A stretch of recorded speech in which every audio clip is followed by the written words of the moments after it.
2025 წლის 9 აპრილია დღეს. შესაბამისად 36 წელია გასული 1999 წლის 9 აპრილიდან შესაბამისად გასულია 34 წელიწადი 1991 წლის 9 აპრილიდან. უმნიშვნელოვანესი თარიღია ეს 9 აპრილი ჩვენთვის. იმიტომ რომ ჩვენ ვიცავთ საქართველოს დამოუკიდებლობას, ჩვენ აღნიშნავთ საქართველოს დამოუკიდებლობას, ჩვენ ვიცავთ საქართველოს დამოუკიდებლობას და პირი უჩანს ასეთი, რომ ჩვენ ჩანს კიდევ დიდხანს მოგვიწევს საქართველოს დამოუკიდებლობის დაცვა. საქართველოს დამოუკიდებლობის დაცვა რუსეთის ბოროტი იმპერიისაგან, რომელსაც ეხრახანია უნდა ჩვენი თავისუფლებისა და დამოუკიდებლობის ამოშანთვა, მოსპობა, ჩახშობა, დასრულება, რაც ხდება ღვთის დაარქვით. 1999 წლის 9 აპრილი ცხადია ტრაგიკული დღეა ჩვენთვის, ჩვენი ქვეყნისათვის. თუმცა მე მაინც ყურადღებას გავამახვილებ თქვენი ცნებართვით ერთის მხრივ 99 წლის 9 აპრილზე, მეორეს მხრივ 91 წლის 9 აპრილზე. აი Facebook-ზე, სოციალურ ქსელში დაახლოებით 2 საათის წინ, ცოტა მეტი. დავწერე ამგვარი სტატუსი, ჩაგიკითხავთ თქვენი ცნებართვით. 9 აპრილს გაგიკვირდებათ და გილოცავთ მეთქი, ასე ვიწყებ ტექსტს. 91 წლის 9 აპრილს გილოცავთ ზუსტად ისე, როგორც ამავე წლის 31 მარტია მოსალოცი. გილოცავთ ისე, როგორც წინაპრები ერთმანეთს 1918 წლის 26 მაისს ულოცავდნენ, ზუსტად ისე, როგორც ჩვენ ულოცავთ 26 მაისს ყველას, ვისაც გასიგრძე განებული აქვს თუ 26 მაისის 1918 წლისა და თუ 91 წლის 9 აპრილის ნიშნულობა, რაც შეეხება 99 წლის 9 აპრილს.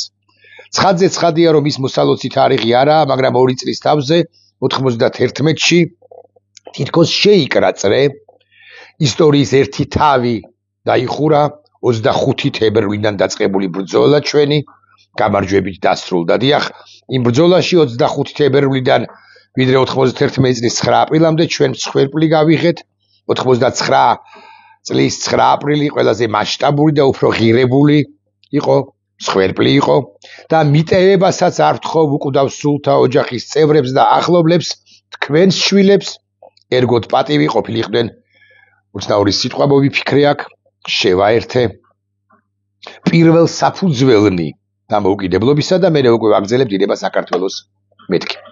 გავარჩიოთ, მოდი, არა მხოლოდ ეს ტექსტი, არამედ სხვა თემებზეც გვექნება ჩვენ სასაუბრო. 91 წლის 9 აპრილს ჩვენი დამოუკიდებლობა ცხადია დაეყრდნო 99 წლის 9 აპრილის ტრაგედიას. ჩვენ 99 წლის 9 აპრილს აი ამ გაღებული მსხვერპლით საფუძველი ჩავუყარეთ ჩვენს დამოუკიდებლობას და უკლებრივ ყველა იმ ჟამინდელ პროტესტატის მონაწილეს, დემონსტრანტს, მიტინგის მონაწილეს მე ვაქებ და ვუქებ საქციელს, აი ახლა 36 წლის თავზე, როდესაც მათ ცოტა ხმამაღლა ჟღერს, მაგრამ არ მერიდება ამ სიტყვის წარმოთქმისა, არა დაუჯერეს პატრიარქს და დაუჯერეს, როდი მაინც ასე ვიტყვი, მერაბ კოსტავას. სხვებსაც, მაგრამ მერაბ კოსტავას პირველ ყოვლისა და მათ არ გადაინაცვლეს ქაშვეთის წმინდა გიორგის სახელობის ტაძარში და არ დაიწყეს იქ ლოცვა და ლოცვა, მამაო ჩვენო, ირაკლი წერეთელმა წაიკითხა, იცით თქვენ, წარმოთქვა შეასრულეს ადგილზე ილოცეს. ცნელია ამის თქმა რასაკვირველია, აქვე ვიტყვი, მაგრამ სწორედ იმ გაღებულმა მსხვერპლმა მოიტანა 91 წლის 9 აპრილი, არა.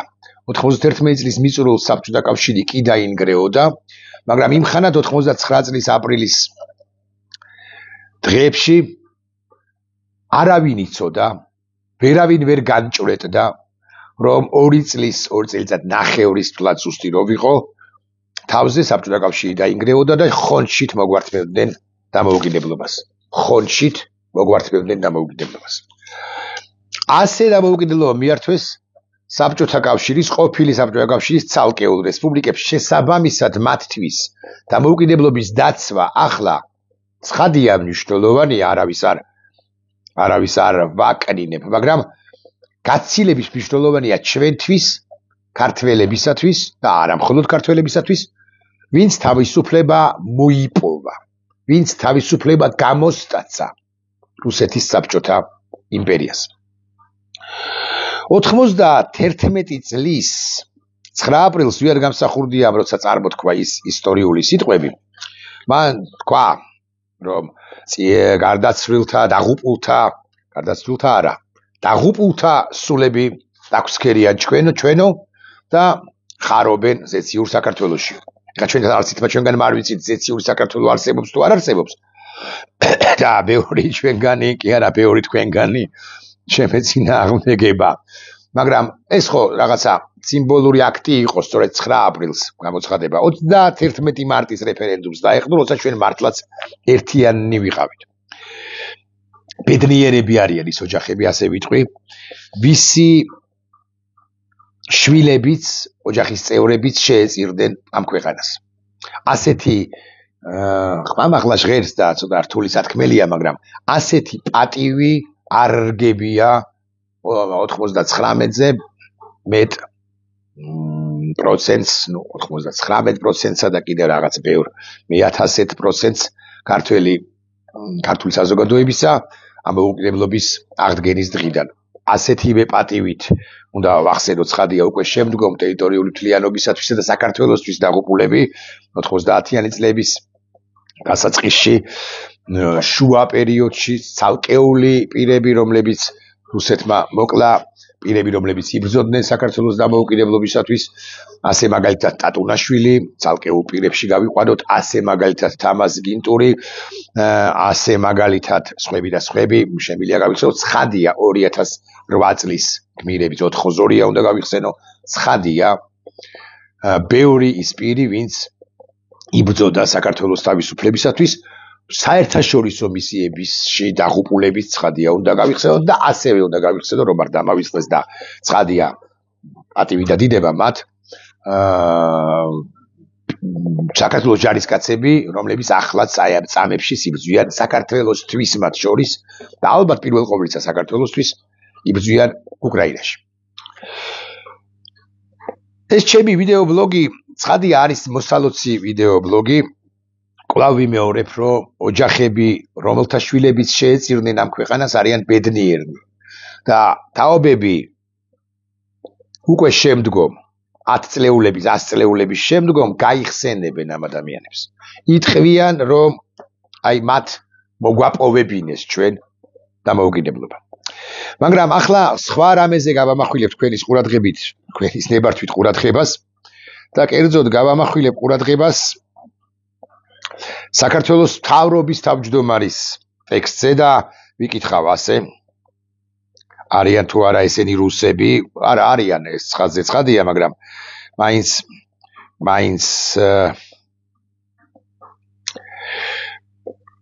ჩავიკითხავ ერთ ტექსტს. ირაკლი კობახიძე არის ავტორი.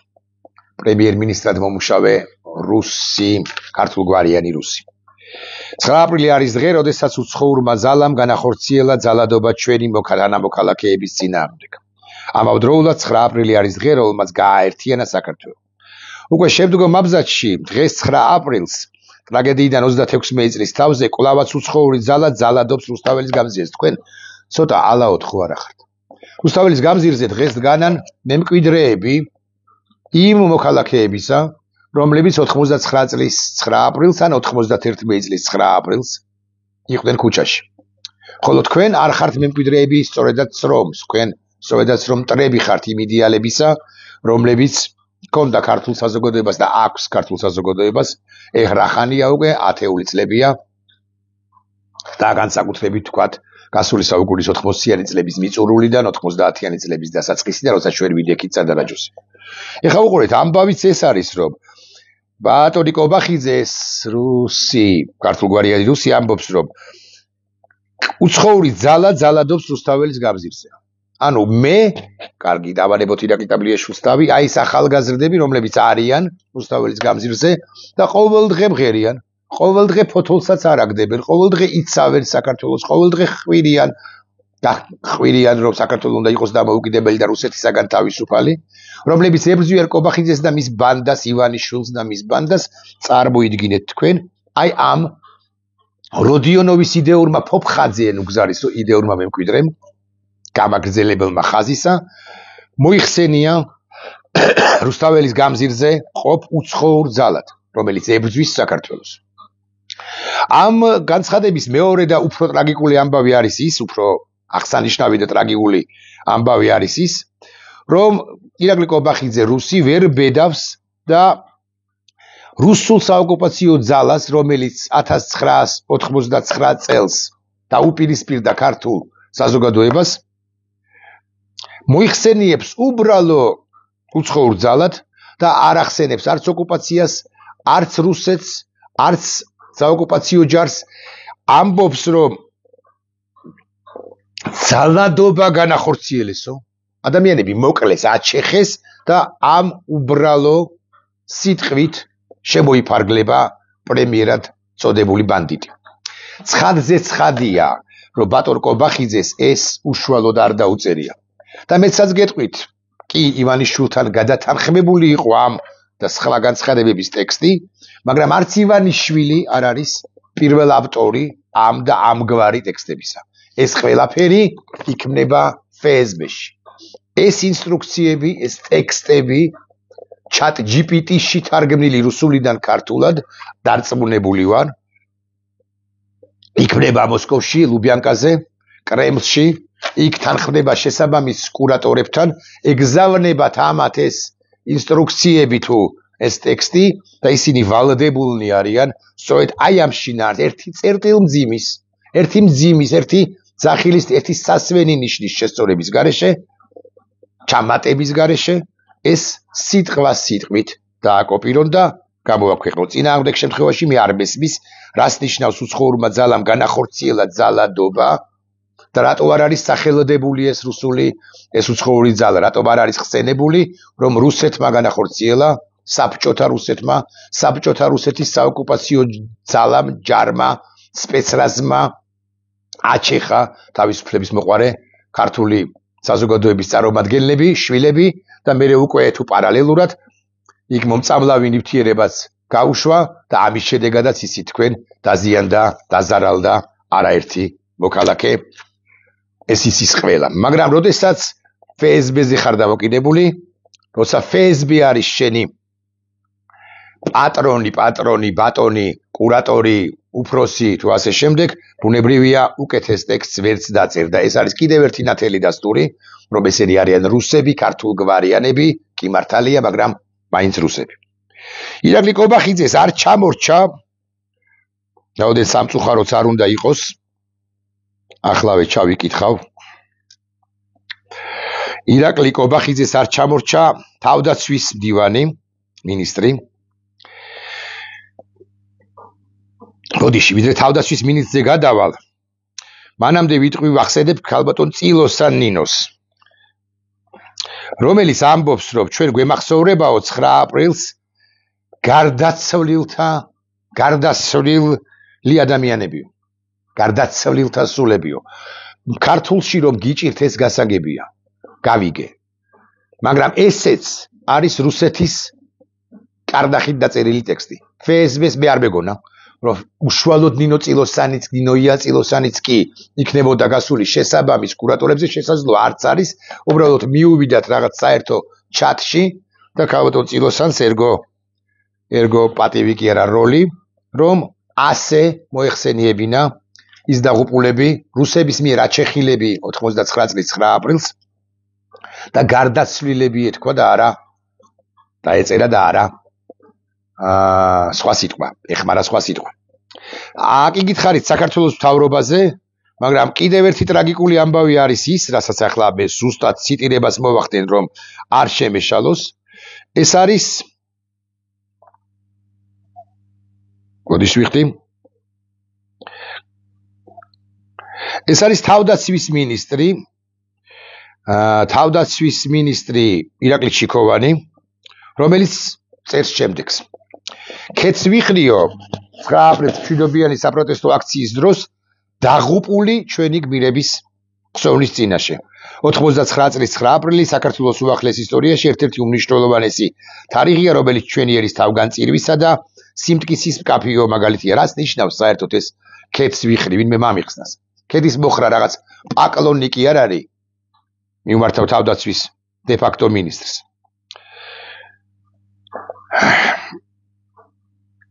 პაკლონიკი არ არის. ანუ მივიდა, ქედი მოიხარა, თავი დახარა და გაიარა. აქაო და ქედი ხომ მაქვს მოხრილიო. რატომ ვერ ამოთქვა თავდაცვის მინისტრმაც სიტყვები მოკლული, აჩეხილი და მსგავსი სიტყვები. კანცელარიის რომელმა ჭიამ მიაწოდა მას ეს ტექსტი და თუ მიაწოდა რომელიმე ჭიამ კანცელარიიდან ან უშუალოდ FSB-დან კურატორმა რუსმა ეროვნებით ნება მინისტრად წოდებულს, რატომ არ ეყო, რომ ერთი სიტყვა შეეცვალა, ჩაესწორებინა და აი ამ სიტყვის ნაცვლად რომ მოკლულიო უგასავად მოკლული ხო ვერ ამოთქვა და ნაცვლად სიტყვისა რომელიც იხმარა ეხმარა სიტყვა მოკლული, აჩეხილი და ასე შემდეგ. რა დაღუპული ხალხო 99 წლის 9 აპრილმა განსაზღვრა საქართველოს ბედი. ჩვენ როგორც გითხარით, ჩვენ როგორც გავსად სხვა ქვეყნებისა, ჩვენ დამოუკიდებლობა კი არ მოგვართვეს ხონჩით, არამედ მოვიპოვეთ და ჩვენ აქედან გამომდინარეც რომ მოგვართვეს დამოუკიდებლობა, ჩვენი დამოუკიდებლობის ფასი არის ძალიან მაღალი და შესაბამისად ვიბრძვით ამ დამოუკიდებლობისათვის. უკლებლივ ყველანი, ვისაც გული გვიძგერს და ვინც თავისუფლებისთვის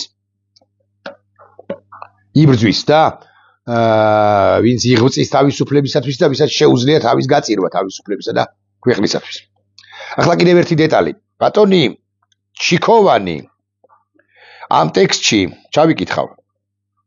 არა, უბრალოდ არ ჩავიკითხავ. ნახეთ, ამბობს ამგვარ რამეს.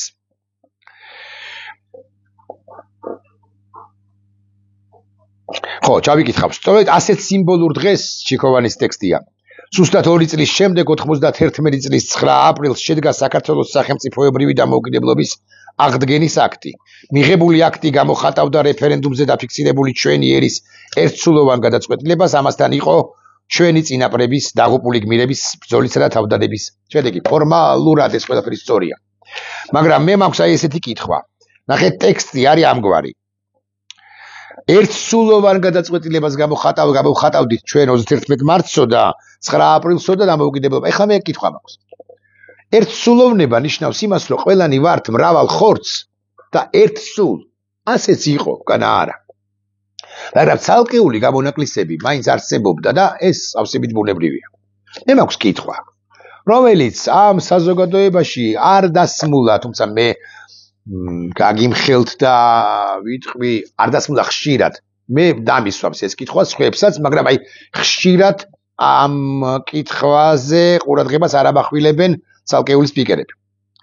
სად ბრძანდებოდა, თუ გნებავთ ვიტყვი ეგდომეთკი, მაგრამ რაღაცა მაინც არ უნდა გავცდეთ რაღაც ჩარჩოებს, სად ბრძანდებოდა ბატონ ივანიშვილი, ბატონ ჩიქოვანს მიმართავ 1991 წლის 31 მარტს, არასოდეს გიკითხავთ, მისთვის არა ვერ გაუბედავდით, ცხადია, მაგრამ მაინც საინტერესოა, სად ბრძანდებოდა ბატონი ივანიშვილი 91 წლის 31 მარტს მოსკოვში. მოსკოვში იყო, რამდენადაც მახსოვს და სუსტად ვიცი, გახსნილი საარჩევნო ოლქი და თუ არ მეშლება, მაგრამ მაინც ესე დაზუსტებით ვერ ვიტყვი, მაგრამ ვივარაუდებ, აღარ ჩამიხედავს ქსელში. საარჩევნო ოლქი, სადაც უნდა მისულიყო მოქალაქე და დაეფიქსირებინა საკუთარი არჩევანი. უჭერთ თუ არა მხარს 1918 წლის 26 მაისის დამოუკიდებლობის საფუძველზე საქართველოს დამოუკიდებლობის აღდგენას. დიახ, არა. აი ამ სარეფერენდუმო კითხვას ბუნებრივია ვერ უპასუხებდა და არც დავძნახოთ ვინმე, ვინც ცხოვრობდა ვლადივოსტოკში. ვლადივოსტოკში არ ყოფილა გახსნილი საარჩევნო უბანი. მაგრამ მოსკოვში, სადაც იმხანად იმყოფებოდა ბატონი ივანიშვილი ნაღდად, ის მივიდა თუ არა მოსკოვში საარჩევნო უბანზე, მოხაზა თუ არა დიახ, ჩააგდო თუ არა ეს ბიულეტენი საარჩევნო ყუთში და დაუჭირა თუ არა მან მხარი საქართველოს დამოუკიდებლობას. თუ ესე არ იყო, ანუ თუ არ იყო საარჩევნო უბანი გახსნილი, რა გაუჭირდა იმ ხანად მაშინ ბატონ ივანიშვილს და დაახლოებით დღევანდელი დოლარზე გადმოვიყვანოთ, რამდენიმე 1000 რუბლი თუ 100 რუბლი, 1000 ალბათ. მოკლედ 300-400 დოლარის პარაგრაფში გადაეხადა ის მეუღლესთან ერთად თუ დამოუკიდებლად ჩამოფრენილიყო საქართველოში წასულიყო საჩხერეში ჭორვილაში შემოეხაზა დიახ, ჩაეგდო და გაფრენილიყო უკან და გაეყიდა ის თავისი კომპიუტერები თუ მაინც და მაინც გაღიმბავდა და გამდიდრება და ეს იყო მისი წარმატებული კარიერის საწყისი თუ აუცილებლობა მოითხოვდა ამ ყველაფერს რასაკვირველი. მე გეტყვით რომ ბატონ ივანიშვილი არ ყოფილა. ბატონი ივანიშვილი არასოდეს ყოფილა საქართველოს დამოუკიდებლობის სადარაჯოზე ივანიშვილი, ისევე როგორც კობახიძე არიან 25 თებერვლისტები და არა 26 მაისისტები ან 9 აპრილისტები. არა, ისინი არიან საქართველოს სახელმწიფოებრიობის მტრები. ღიად უნდა ვთქვათ ეს. და ვიდრე ღიად არ ვიტყვით ამას, დიახ, ჩვენ ყველანი ვუშვებთ შეცდომებს. დაუშვა შეცდომები მიხეილ სააკაშვილმა, გიორგი მარგველაშვილმა, სალომე ზურაბიშვილმა, ერთმა პრემიერმა, მეორე პრემიერმა, მესამემ, თავდაცვის ერთმა მინისტრმა, საგარეოს მეოთხე მინისტრმა, მეხუთე პარლამენტარმა, მეშვიდე სპიკერმა, 32 ჟურნალისტმა, ან 153 არ ვიცი რა მნიშვნელობა აქვს საჯარო პირმა, მაგრამ მტრების სიაში ეს ყველანი არ ჩავწერილ ვართ. კონსტანტინე გამსახურდიასთან არის, ხო? ასეთიც ყოფილ ვარ და ისეთიც პიპა. ლოთიც ყოფილ ვარ, ხო? იქ რაღაც სუსტი ციტირება არ შემილია. დიდოსტატის მარჯვენაშია, მაგრამ აი სამშობლოსთვის გიორგი პირველის სიტყვებია თუ არ ვწდები, და არ ვწდები, სამშობლოსთვის არასოდეს მიღალატი, ამათმა კიდე სამშობლოს ღალატი დაიწყეს განაგრძეს FSB-ს, დააგრძელებენ FSB-ს კარდახით.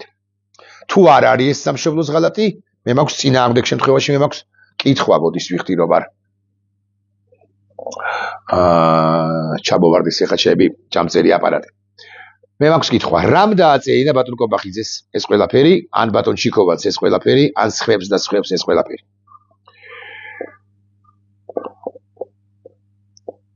მე ვიცი, რომ გარდა რუსეთისა, გარდა FSB-სი, აქაური აქ ჩამოსული, ან იქიდან მოკარნახი ინსტრუქტორებისა, აქაც არიან ცხადია კობახიძეზე ბევრად გამოცდილი აგენტები რუსეთისა.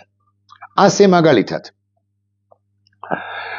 ცეკას 9 აპრილის პერიოდში, 99 წლის 9 აპრილის პერიოდში, კაცი რომელიც არ მინდა შევეშალოს 7 აპრილს ამბობდა შემდეგ სიტყვებს. რუსულად ვიტყვი. Надо пресечь этих сепаратистов, неформалов, нелегалов, не знаю, აღარ მახსოვს. უნდა აღმოფხრათ, ამოვძირკვოთ ეს გამსახურდია კოსტავა, სხვები და სხვებიო. ეს კაცი იყო ცეკას მდივანი იდეოლოგიის საკითხებში. ნუგზარ ფოფხაძე. ცოცხალია ახლა. ანსაკიანი კაცია. მე ჟურნალისტიკის ფაკულტეტის დეკანიც იყო თბილისის სახელმწიფო უნივერსიტეტში. და ახლაც რაღაცა მედია, როგორც მე ვიცი, შავ პიარ საშუალება აქვს. რომელიც ეს დაძდევს ცალკეულ კრიტიკოსებს ქართული ოცნებისა და უგორებს რაღაც შავ პიარს და ფეიქ ნიუსებს ავრცელებს და ავრცელებს. მისი სააგენტო თუ მედია საშუალება არც ვიცი რა ქვია, რაც მაინტერესებს. ეს ნუგზარ ფოფხაძე ემუშავება დღეს მთელი პასუხისმგებლობით ვამბობ ქართულ ოცნებას. და ნუგზარ ფოფხაძეს დღემდე მიაჩნია, რომ იქ ვინმე კი არ დაიღუპა, არამედ ჭყლეტვაში მოხვდნენ მოქალაქეები და ისე მოკვდნენ. ისე მოკლეს. არა, მოკლეს არა, ისე მოკვდნენ, ისე გარდაიცვალნენ. ინოცილოსანს დავესესხოთ. ქართულ ოცნებას ბევრი არაფერი უდგია წინ რომ თქვას რომ გაისათ იტყვის, ან 2 წელიწადში იტყვის. მოქალაქეები მოყვნენ ჭყლეტვაში და ეს არის ნამდვილი ისტორიაო. წულუკიანს შეაქმნევინებენ კომისიას, ვიღაცას გამოგკითხავენ. ვიღაცა მივა იმ კომისიაზე. წულუკიანს ან წულუკიანი უკაცრავად რუსულისთვის აბრაზნის. ვიღაცა იტყვის, რომ იცით რა გამოჩნდება ნუგზარ ფოფხაზის ებრი, ან ფულაღებული პირი. რომ იცით რა, ჩემს ხელთარსებულ არა მე დავინახე როგორ მოკვდა ასე მაგალითად სამარგულიანი ნანა ჭყლეტვაშიო და აი ამ ისტორიის ყალბ ფურცელს ჩაწერენ საქართველოს ისტორიაში.